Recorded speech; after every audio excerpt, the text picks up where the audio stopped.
L'orteil en griffe est une des déformations les plus fréquentes dans la pathologie de l'avant-pied.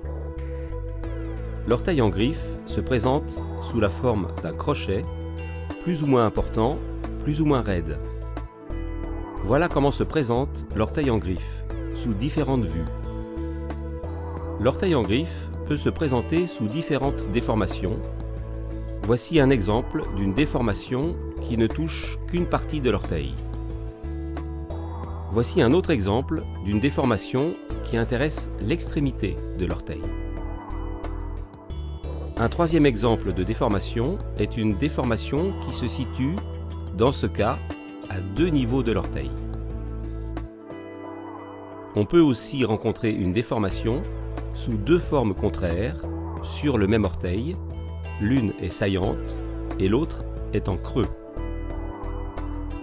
Si on laisse persister un orteil en griffe, après un certain temps d'évolution, l'orteil peut se déboîter et la déformation apparaît plus impressionnante, au point que l'orteil déformé va chevaucher l'orteil voisin.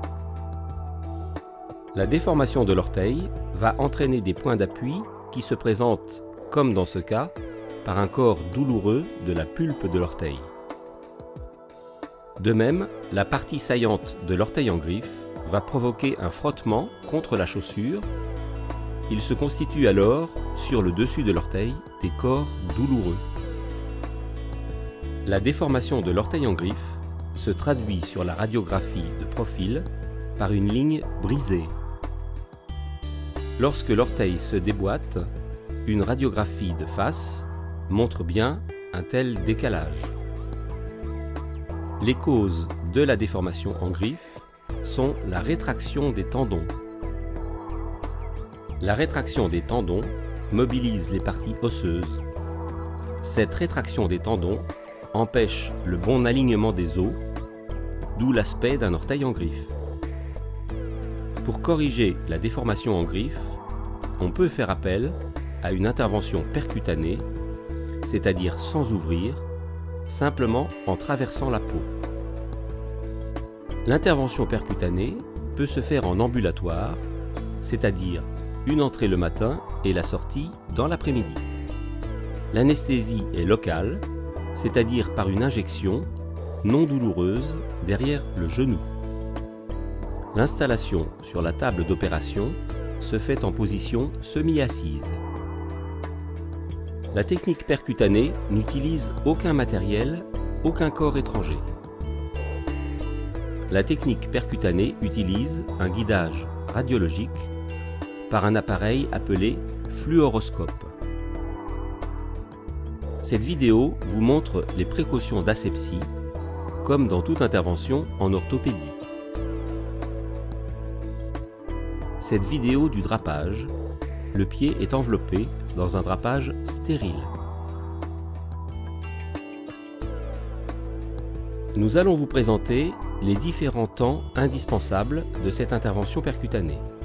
Le premier temps, une mini-incision cutanée à la partie plantaire de l'orteil. Par un bistouri fin, on réalise deux gestes. Le premier geste est la section de l'enveloppe, appelée capsule de l'articulation. Le deuxième geste est la section d'un tendon rétracté, appelé court fléchisseur. Le deuxième temps opératoire est une petite incision à la plante de l'orteil pour pratiquer une section osseuse de la phalange. Suivant l'importance de la déformation, on peut pratiquer une mini-incision sur le dessus de l'orteil. Cette mini-incision permet deux gestes. Un geste pour sectionner l'enveloppe de l'articulation, un autre geste pour sectionner un tendon appelé long extenseur.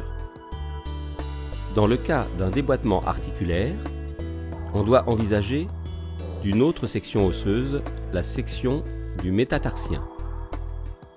Le passage d'un fil résorbable permet de stabiliser la correction de la déformation.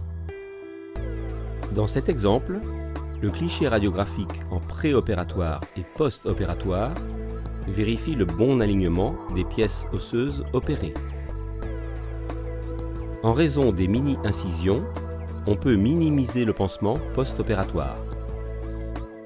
Une simple attelle dorsale permet d'assurer la stabilité de l'orteil. Cette attelle est renforcée par une bande de cohéban. Après l'intervention, le patient pourra se chausser dans une chaussure confortable, comme par exemple dans une chaussure à volume variable. La reprise de la marche, avec un appui total, peut s'envisager dès la sortie de la clinique. Les béquilles peuvent être abandonnées dès le lendemain. Cette technique percutanée est une intervention chirurgicale, rigoureuse mais simplifiée, mais nécessite cependant un certain nombre de précautions post-opératoires. Il faut éviter le piétinement, qui risque d'entraîner le gonflement du pied et des douleurs. La deuxième recommandation est de surélever les jambes 4 à 5 fois dans la journée pendant une demi-heure. La troisième recommandation est de poser des poches réfrigérantes pour atténuer le gonflement du pied. La quatrième recommandation est de mettre le manchon protecteur de douche pour éviter de mouiller le pansement. Les pansements du pied seront refaits par le chirurgien lui-même toutes les 2 semaines pendant 6 semaines. La reprise de la marche-promenade ainsi que la natation ou la pratique du vélo peuvent s'envisager à partir de 2 mois. Les autres sports plus violents pour le pied, comme le tennis, le jogging, seront repris au 6e mois. Pour un travail sédentaire, secrétariat, activité de bureau, la reprise peut s'envisager après la 2e semaine. Un orteil en griffe évolue spontanément vers une aggravation de la déformation. L'orteil en griffe nécessitera un geste chirurgical, simplifié par la technique percutanée. Le chaussage et la reprise de la marche peuvent s'envisager en post-opératoire immédiat et la reprise du travail à partir de la 2e semaine suivant l'activité professionnelle.